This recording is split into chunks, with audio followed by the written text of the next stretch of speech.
प्रिय दर्शकों नमस्कार। हाजिर हूं आपके सम्मुख जन्म कुंडली के द्वादश भाव में देवगुरु बृहस्पति के फल को लेकर, अर्थात देवगुरु बृहस्पति जन्म कुंडली के कौन से भाव में बैठ करके किस प्रकार का फल जातक को प्रदान करते हैं, आज हम इसी बारे में विस्तार से चर्चा करने वाले हैं।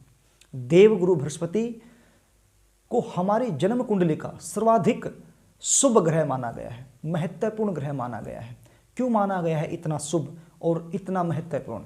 आपने ये तो सुना ही होगा कि तारा अस्त हो गया है, अब सब मांगलिक कार्य निषेध हैं। क्या होता है तारा अस्त होना? जब देवगुरु बृहस्पति अस्त हो जाते हैं उसी को कहते हैं तारा अस्त होना। जब कोई भी ग्रह अस्त हो जाता है तो उसका प्रभाव कम हो जाता है। इसी प्रकार से देवगुरु बृहस्पति जब अस्त होते हैं तो उनका भी प्रभाव कम हो जाता है। उनके प्रभाव कम होने के कारण ही सभी मांगलिक कार्य निषेध हो जाते हैं। विवाह, संस्कार, गृह प्रवेश, मुंडन कार्य अर्थात इत्यादि अनेक जो मांगलिक कार्य हैं वो निषेध बताए गए हैं। तो आप इस बात से अंदाजा लगा सकते हैं कि देवगुरु बृहस्पति हमारे लिए कितने महत्वपूर्ण हैं। देवगुरु बृहस्पति यदि अपनी नीच राशि में भी बैठे हैं तब भी बाकी के पापी ग्रहों से शुभ फल हमें प्रदान करते हैं। देवगुरु बृहस्पति धनु राशि एवं मीन राशि के स्वामी कहे जाते हैं। धनु राशि में बैठ करके अपने मूल त्रिकोण के फल जातक को प्रदान करते हैं, वहीं मीन राशि में बैठ करके अपनी सौ राशि के फल जातक को प्रदान करते हैं। कर्क राशि में 5 अंश पर परम उच्च के कहलाते हैं, वहीं मकर राशि में 5 अंश पर परम नीच के हो जाते हैं। देवगुरु बृहस्पति की 3 अमृतमय दृष्टियां होती हैं, अर्थात अपने से पंचम, सप्तम एवं नवम भाव को पूर्ण दृष्टि से देखते हैं। जन्म कुंडली के द्वितीय, पंचम, नवम, दसम एवं एकादश भाव के कारक माने जाते हैं। देवगुरु बृहस्पति को जन्म कुंडली के प्रथम भाव अर्थात लग्न में एक विशेष प्रकार के बल की प्राप्ति हो जाती है, जिसे दिग्बल कहते हैं। देवगुरु बृहस्पति का शुभ होना हमारी जन्म कुंडली में अति महत्वपूर्ण है। देवगुरु बृहस्पति से ही हम हमारे धन के बारे में विचार करते हैं, हमारी विद्या के बारे में विचार करते हैं। अगर पत्नी है तो पति सुख के बारे में विचार किया जाता है, हमारे बड़े भाई के बारे में विचार करते हैं, हमारे अंदर ज्ञान कितना है, हम कितने बुद्धिमान हैं, ये सब विचार हम देवगुरु बृहस्पति से करते हैं। यदि मैं बात करूं शरीर की, तो शरीर में जो पेट है एवं कमर से जंघा के बीच का जो स्थान है, या फिर जिगर संबंधित, कान संबंधित बीमारियों का विचार भी हम देवगुरु बृहस्पति से ही करते हैं। प्रिय दर्शकों, आइए देख लेते हैं कि जन्म कुंडली में कौन से भाव में बैठ करके किस प्रकार का फल वो आपको प्रदान कर रहे हैं। आप अपनी जन्म कुंडली, जन्म पत्रिका खोल सकते हैं और उससे मिला सकते हैं कि आपकी जन्म पत्रिका में देवगुरु बृहस्पति किस भाव में बैठे हुए हैं। मैं 12 के 12 भाव, द्वादश भाव में देवगुरु बृहस्पति के फल को बताने जा रहा हूं। आप अपनी जन्म पत्रिका खोल करके आप उसमें मिला लीजिए कि आपको देवगुरु बृहस्पति किस प्रकार का फल दे रहे हैं। तो प्रिय दर्शकों, आइए देख लेते हैं। यदि देवगुरु बृहस्पति लग्न में ही आकर के बैठ जाएं, जातक के व्यक्तित्व में ही आकर के बैठ जाएं, तो जातक सुंदर होता है, गुणवान होता है, बुद्धिमान होता है, सौभाग्यशाली होता है। जातक अपने गुणों के बल पर समाज में एक विशेष स्थान प्राप्त करने वाला होता है। जातक अपने गुण के बल पर, अपने ज्ञान के बल पर मान, सम्मान, पद प्रतिष्ठा पाने वाला होता है। एक विशेष बात जातक की, जातक परिस्थिति के अनुसार अपने आप को ढाल लेने वाला होता है। जब यहाँ से पंचम दृष्टि पंचम भाव पर आएगी तो जातक की जो विद्या है, पढ़ाई लिखाई है, वो उच्च कोटि की होती है। जातक को संतान का सुख भी भरपूर मात्रा में मिलता है, वहीं ज्ञान में जबरदस्त वृद्धि होती है। जब नवम दृष्टि नवम भाव अर्थात भाग्य भाव पर जाएगी तो जातक भाग्यशाली होता है। जातक को भाग्य का सहारा पग पग पर मिलता है। जातक साधु एवं ब्राह्मणों की सेवा करने वाला होता है, वहीं तीर्थ यात्रा करने वाला होता है, भगवान में आस्था रखने वाला होता है एवं धर्म के कार्यों में अग्रसर रहता है। वहीं जब गुरु दूसरे भाव में आ जाए तो दूसरा भाव वाणी का, कुटुंब का, जातक के संचय धन का, पैतृक संपत्ति का, कान का, दाएं नेत्र का। प्रिय दर्शकों, एक बात मैं आपको बता देना चाहता हूं, देवगुरु बृहस्पति जिस भी भाव के कारक माने गए हैं, कारक होते हैं, उस भाव में यदि वो अकेले बैठ जाएं और पाप ग्रह की दृष्टि उन पर पड़ जाए, शुभ ग्रह की दृष्टि ना पड़े, तो उस भाव संबंधित शुभ फल का नाश कर देते हैं। इस चीज का विशेष ध्यान रखना है। अब बात कर रहे हैं हम दूसरे भाव की, तो दूसरे भाव में यदि देवगुरु बृहस्पति आ जाते हैं और शुभ प्रभाव में होते हैं, तो फिर जातक की जो वाणी है उसको प्रभावशाली बना देते हैं। अपनी वाणी के बल पर बड़ी बड़ी सभाओं को संबोधित करने वाला हो जाता है। अपने वाणी के बल पर दूसरों को मोह लेने वाला हो जाता है। जातक अपने कुटुंब में आराम से मिलजुल कर रहने वाला होता है। जातक का जो संचय धन है उसमें भी बढ़ोतरी होती रहती है। पैतृक संपत्ति का भी जातक को भरपूर लाभ मिलता है। जब यहाँ से बैठ करके अपनी पंचम दृष्टि ऋण भाव पर डालता है, तो छोटा मोटा ऋण होता है, किसी प्रकार की कोई समस्या नहीं है। ऋण से जातक को कोई समस्या नहीं है। छोटे मोटे रोग, पेट संबंधित रोग यहाँ पर देखने को मिलते हैं। और वहीं बात करूँ शत्रुओं की, तो शत्रु जातक के सामने आते ही शांत हो जाते हैं, किसी प्रकार की कोई समस्या नहीं है। अब यहाँ से अपनी सप्तम दृष्टि से अष्टम भाव को देखता है। अष्टम भाव अध्यात्म का भाव है, गुप्त विद्याओं का, तंत्र मंत्रों का भाव है। तो जातक अध्यात्म की तरफ, गुप्त विद्याओं की तरफ, तंत्र मंत्र की तरफ बढ़ने लग जाता है। कई बार यहाँ से जो गड़ा हुआ धन है वो भी जातक को मिल जाता है। प्रिय दर्शकों, जब नवम दृष्टि से दसम भाव को देखता है तो कार्य क्षेत्र में भी विशेष वृद्धि करवा देता है। श्रेष्ठ सफलता जातक को देवगुरु बृहस्पति दिला देता है। वहीं बात करें तीसरे भाव की, यदि तीसरे भाव में देवगुरु बृहस्पति आकर के बैठ जाते हैं तो जातक को पराक्रमी बना देते हैं, मेहनती बना देते हैं। अब मेहनती किस क्षेत्र में बनाएंगे? धर्म के क्षेत्र में बनाएंगे। जातक धर्म के कामों में हमेशा अग्रसर रहेगा, मेहनती होगा। अब कोई भी विषय धर्म से संबंधित यदि जातक को दे दिया जाए तो जातक उस विषय की गहराई तक जा करके उसके बारे में संपूर्ण ज्ञान प्राप्त करने वाला होता है। मैं तो ये कहता हूँ कि जातक साइंटिस्ट भी बन जाता है, वैज्ञानिक खोजकर्ता भी बन जाता है। अब यहाँ से दृष्टि, जो पंचम दृष्टि है, यहाँ से जाएगी सप्तम भाव पर, तो पत्नी सुंदर होती है, वैवाहिक जीवन सुखमय व्यतीत होता है। अब व्यापार का भी भाव है, तो व्यापार की दृष्टिकोण से भी अच्छी सफलता जातक को मिलती है। अब यहाँ से जो सप्तम दृष्टि है वो जाएगी भाग्य भाव पर, अति श्रेष्ठ योग बन जाता है। भाग्य के बल पर जातक हर चीज को पाने वाला हो जाता है, भाग्यशाली हो जाता है। भाग्य का सहारा जातक को पग पग पर मिलने लग जाता है। अब बात करूं नवमी दृष्टि की, तो नवम दृष्टि यहां से जाएगी आय भाव पर, तो जातक की आय कहीं न कहीं से बनती रहती है। आय की दृष्टिकोण से किसी प्रकार की कोई समस्या नहीं है। अब बात करूं चतुर्थ भाव की, यदि देवगुरु बृहस्पति चतुर्थ भाव में आकर के बैठ जाएं तो जातक की जो माता होती है उसके सुख में वृद्धि होती है। माता का सुख जातक को भरपूर मात्रा में मिलता है। भूमि, भवन, वाहन, हर प्रकार का सुख जातक भोगता है यदि देवगुरु बृहस्पति शुभ प्रभाव में है तो। अब यहां से दृष्टि, पंचम दृष्टि जाएगी अष्टम भाव पर। अष्टम भाव पर दृष्टि जाने से अध्यात्म का भाव है, तंत्र मंत्र विद्याओं की तरफ जातक बढ़ने लग जाता है। अब यहां से जो सप्तम दृष्टि है वो जाएगी दसम भाव पर। दसम भाव पर कार्य क्षेत्र के भाव पर, तो कार्य क्षेत्र में भी जातक व्यापार भी कर सकता है, गुरु संबंधित कोई कार्य भी कर सकता है, धर्म गुरु भी बन सकता है, कथावाचक भी बन सकता है, धर्म के क्षेत्रों में अग्रसर रहता है। तो इन क्षेत्रों में विशेषकर गुरु संबंधित जो क्षेत्र हैं उनमें गुरु विशेष सफलता दिला देता है। अब बात करते हैं नवम दृष्टि की। नवम दृष्टि व्यय भाव देखता है, तो जातक व्यय तो करता है लेकिन धर्म के कार्यों में व्यय करता है, तो किसी गलत कार्य में जातक व्यय नहीं करता है। तो बात करते हैं पंचम भाव की, यदि गुरु देव बृहस्पति पंचम भाव में आकर के बैठ जाएं तो जातक अति बुद्धिमान हो जाता है। जातक के अंदर जबरदस्त ज्ञान देखा जा सकता है, एक उच्च लेवल की पढ़ाई लिखाई करता है जातक, और जातक को संतान सुख भरपूर मात्रा में मिलता है। जातक जज भी बन सकता है।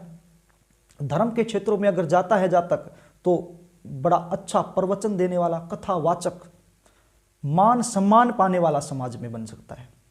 अब यहां से पंचम दृष्टि जब भाग्य भाव पर जाएगी तो जातक को भाग्य का सहारा जबरदस्त मिलता है, किसी प्रकार की कोई समस्या नहीं है।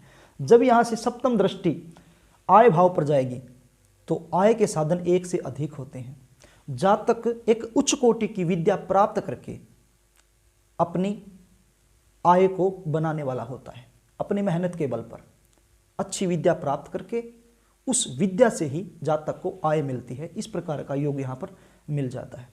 अब यहाँ से नवम दृष्टि से लगन भाव को देखता है तो जातक की जो पर्सनैलिटी होती है वो निखर के आती है। व्यक्तित्व जो होता है वो समाज में निखर के सामने आता है। परिस्थिति के अनुसार अपने आप को ढालने वाला जातक बन जाता है। जबरदस्त रिजल्ट यहाँ पर देखने को मिलते हैं। अब बात करते हैं छठे भाव की। यदि गुरु छठे भाव में आकर के बैठ जाए तो जातक को छोटा मोटा ऋण होता है, उससे कोई समस्या नहीं है। लेकिन यहाँ पर जब गुरु बैठते हैं तो छोटी मोटी पेट संबंधित समस्याएं हमें देखने को मिलती हैं। जो हमारी कमर है और जंघा के बीच का जो स्थान है, इसमें कोई ना कोई रोग होने की संभावना हो जाती है। छोटा मोटा रोग, ज़्यादा बड़ी समस्या नहीं है, छोटा मोटा रोग ही गुरु यहाँ पर बैठ करके देते हैं।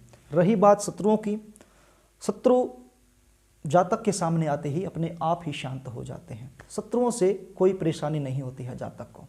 लेकिन पेट संबंधित ही, मतलब वो यहाँ पर राशि भी देखनी होती है। अगर देवगुरु यहाँ पर छठे भाव में जो राशि होती है तो वो राशि काल पुरुष की कुंडली में किस अंग को दर्शाती है, तो उस अंग संबंधित भी रोग हो सकता है, वो अलग बात है। लेकिन सामान्य रूप से पेट संबंधित ही रोग जातक को देवगुरु बृहस्पति देते हैं। अब यहाँ से जो दृष्टि है, पंचम दृष्टि जाएगी कर्म भाव पर। तो जातक जो गुरु है अगर वो शुभ प्रभाव में है तो जातक के कार्य क्षेत्र में वृद्धि करवाता है। कार्य में श्रेष्ठ सफलता, जातक या फिर व्यापार करे या नौकरी करे तो विशेष सफलता जातक को मिल जाती है। अब बात करें सप्तम दृष्टि की। सप्तम दृष्टि व्यय भाव पर जाएगी तो किसी प्रकार की कोई समस्या नहीं है। जातक जो व्यय करता है वो शुभ कार्यों में करता है, धर्म के कार्यों में, कर्म के कार्यों में ही व्यय करता है। यहाँ पर किसी प्रकार की कोई समस्या नहीं है। जब ये नवम दृष्टि जाएगी दूसरे भाव पर अर्थात धन भाव पर, यदि गुरु अशुभ प्रभाव में है तो फिर जातक का जो धन है, जो संचय धन है, वो बीमारियों पर खर्च होता रहता है। यदि शुभ प्रभाव में है तो जो संचय धन है उसमें बढ़ोतरी होती रहती है, किसी प्रकार की कोई समस्या नहीं होती है। अब बात करें सप्तम भाव की। यदि देव गुरु बृहस्पति सप्तम भाव में आकर के बैठ जाए तो वैवाहिक जीवन बड़ा सुंदर होता है, मधुरमय होता है। वैवाहिक जीवन का सुख जातक को जबरदस्त मिलता है यदि पाप प्रभाव में नहीं है तो। अब यहाँ से दृष्टि डालेगा लगन भाव पर, सप्तम दृष्टि लगन भाव पर डालेगा। इससे पहले हम आय भाव पर दृष्टि देख लेते हैं। जो पंचम दृष्टि आय भाव पर डालेगा तो आय के साधन बनते रहते हैं। अब ये सप्तम जो भाव है ये व्यापार का भाव भी है। अब जातक व्यापार भी कर सकता है, व्यापार से भी आय के साधन बनते रहते हैं। आय के दृष्टिकोण से किसी प्रकार की कोई समस्या नहीं है। यहाँ से गुरु पंचम दृष्टि से आय भाव को देख करके अच्छी खासी आय जातक को दिला देता है। अब बात करते हैं सप्तम भाव की। यदि सप्तम भाव से लगन की, लगन में जो सप्तम दृष्टि जाती है गुरु की, तो जातक का व्यक्तित्व निखर के सामने आता है। जातक गुणवान हो जाता है। जातक को देखने मात्र से ही पता चल जाता है कि इस पर गुरु का विशेष प्रभाव है, यदि गुरु शुभ प्रभाव में है तो। अब यहाँ से जो नवम दृष्टि है वो जाएगी पराक्रम भाव पर। तो जातक पराक्रमी होगा, मेहनती होगा, धर्म कर्म के क्षेत्रों में मेहनती होगा, व्यापार भी कर सकता है। व्यापार में भी पराक्रम और व्यापार का जब योग बनता है, संबंध बनता है, तो व्यापार में भी जातक अच्छी खासी कामयाबी हासिल कर लेता है, श्रेष्ठ कामयाबी हासिल कर लेता है। अब बात करें अष्टम भाव की। यदि अष्टम भाव में गुरु बैठे हैं तो छोटे मोटे रोग, दुर्घटना, एक्सीडेंट जातक को हो सकते हैं। यदि अशुभ प्रभाव में है तो ऑपरेशन संबंधित समस्याएं भी हो सकती हैं। यदि शुभ प्रभाव में है तो छोटे मोटे जो एक्सीडेंट, रोग, दुर्घटना, ऑपरेशन वगैरह का योग बन रहा है तो देवगुरु बृहस्पति उन योगों को खत्म कर देता है। देवगुरु बृहस्पति छोटे मोटे एक्सीडेंट, ऑपरेशनों से जातक को बचा लेता है। अध्यात्म की तरफ बढ़ने लग जाता है जातक। तंत्र मंत्र की विद्याओं में विश्वास एवं उनकी तरफ उसका ध्यान हो जाता है। और अगर शुभ प्रभाव में है तो जातक का जो गड़ा हुआ धन है वो भी जातक को दिला देता है। अब यहाँ से बात करें पंचम दृष्टि की, सीधी व्यय भाव पर जाती है, तो जातक व्यय करेगा धर्म के कार्यों में। जो तंत्र मंत्र, जो गुप्त विद्याएं हैं, उनको हासिल करने के लिए जातक व्यय करता है। अब बात करें इनकी सप्तम दृष्टि की, धन भाव पर जाती है, तो धन संबंधित किसी प्रकार की कोई समस्या नहीं है। अगर शुभ प्रभाव में है तो जातक का जो गिरा हुआ धन है वो भी जातक को दिला देता है। जो पैतृक संपत्ति है उसका भी भरपूर आनंद जातक यहाँ लेता है। जो जातक का संचय धन है उसमें भी बढ़ोतरी करवाता है, वाणी प्रभावशाली बनाता है। अब यहाँ से नवम दृष्टि की बात करें तो नवम दृष्टि आती है सुख भाव पर, माता के भाव पर। माता के सुख में वृद्धि करने वाला होता है। भूमि भवन वाहन का भरपूर लाभ यहाँ पर मिलता है, और यदि शुभ प्रभाव में है तो। अब बात करें नवम भाव की, यदि नवम भाव में देवगुरु बृहस्पति आकर के बैठ जाते हैं तो जातक अति भाग्यशाली होता है। साधु एवं ब्राह्मणों की सेवा करने वाला होता है, तीर्थों की यात्रा करने वाला होता है, धर्म के क्षेत्र में, धर्म के कामों में हमेशा आगे रहता है, अग्रसर रहता है, धार्मिक प्रवृत्ति का होता है। वहीं देवगुरु बृहस्पति यहाँ पर बैठ करके जातक को सौभाग्यशाली बना देते हैं, आस्तिक बना देते हैं, भगवान में विश्वास करने वाला होता है। अब यहाँ से जो पंचम दृष्टि है वो जाएगी लगन भाव पर, अर्थात व्यक्तित्व पर। तो जातक का जो व्यक्तित्व है वो प्रभावशाली होता है, जो पर्सनैलिटी है वो जबरदस्त होती है, अपना प्रभाव समाज के अंदर जातक छोड़ता है।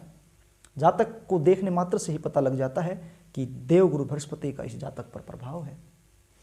अब यहाँ से जो सप्तम दृष्टि है वो जाएगी पराक्रम भाव पर, तो जातक को पराक्रमी बना देगा, मेहनती बना देगा, धर्म के क्षेत्रों में हमेशा जातक आगे रहता है। अब यहाँ भाग्य का सहारा मिलता है, यहाँ पराक्रम है। जातक जब धर्म के क्षेत्र में मेहनत करता है तो धर्मगुरु बन जाता है। बहुत सारे ऐसे क्षेत्र होते हैं, यदि यहाँ पर मंगल का भी प्रभाव हो जाए या फिर सूर्य का भी प्रभाव मिल जाए तो जातक मिलिट्री आदि में धर्मगुरु के स्थान पर स्थापित हो सकता है। अब बात करते हैं नवम दृष्टि की। यहाँ पर बैठा हुआ गुरु नवम दृष्टि से पंचम भाव को देखता है तो ज्ञान में वृद्धि करता है। जातक का ज्ञान जबरदस्त हो जाता है। जो विद्या है वो एक अच्छे लेवल की विद्या होती है, और संतान का सुख भरपूर मात्रा में जातक को देखने को मिलता है। प्रिय दर्शकों, यदि हम दसम भाव की बात करें, दसम भाव में देवगुरु बृहस्पति अगर आकर के बैठ जाते हैं तो जातक को धर्मगुरु, प्रवचन देने वाला, कथावाचक, धार्मिक क्षेत्रों में एक अच्छे पद पर प्रतिष्ठित करवाते हैं। यहां पर बैठा गुरु जातक को पूजित करवाता है, अर्थात समाज उसे पूजने वाला होता है। किसी भी तरीके से समाज उसे पूजने वाला होता है। समाज में उसका मान सम्मान जबरदस्त होता है, उसका पद जबरदस्त होता है। अगर जातक व्यापार करता है तो व्यापार में भी एक उच्च कोटि की सफलता देवगुरु बृहस्पति यहाँ पर दिला देता है। वहीं बात करें सप्तम दृष्टि की तो सुख भाव पर जाती है, माता के सुख में वृद्धि कर देता है। वहीं भूमि भवन वाहन का सुख भरपूर मात्रा में दिलाता है, और पिता का सुख भी जबरदस्त जातक को देखने को मिलता है।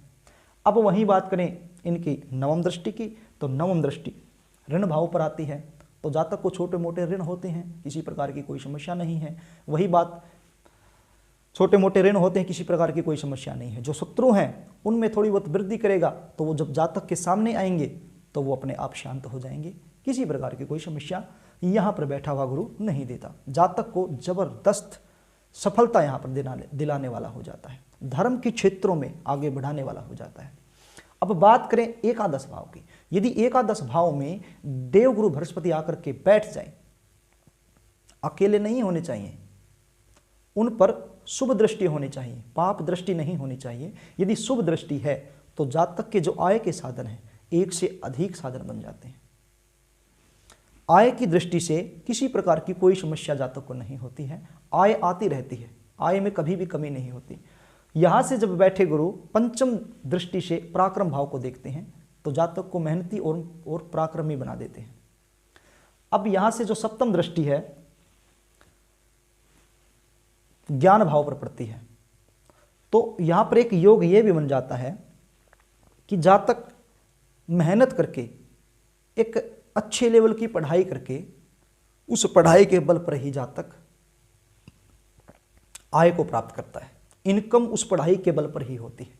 जिस लेवल की वो पढ़ाई करता है उस पढ़ाई से वो फिर धन कमाने वाला हो जाता है।